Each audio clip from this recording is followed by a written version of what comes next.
What doesn't make sense to me is that policemen use modern sporting rifles with standard capacity magazines to defend against madmen, but somehow it's not okay for civilians to use modern sporting rifles with standard capacity magazines to defend themselves against these very same madmen. Something that doesn't make any sense to me is when anti-gun people support legislation that are under the argument that it could save one child's life.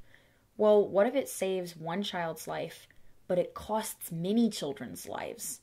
Don't we owe it to the children to implement legislation that has measurable results? What doesn't make sense to me is how wealthy Hollywood stars can make their living performing in movies that glorify violence, such as murder, brutality, and rape, and then publicly denounce firearms ownership, which they equate to violence, without being challenged on the hypocrisy of that. Something that Joe Biden said that doesn't make sense to me is that modern sporting rifles are so difficult to aim that for self-defense you should actually use a double-barreled shotgun. If modern sporting rifles are so difficult to shoot accurately, then how are they more of a threat than a shotgun?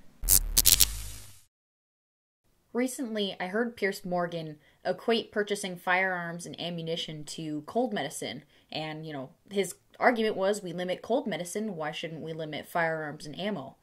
But that doesn't make sense to me, because I can't use cold medicine to protect my family. I can't use cold medicine to guard against tyranny. And my ability to consume cold medicine is not protected by the Constitution.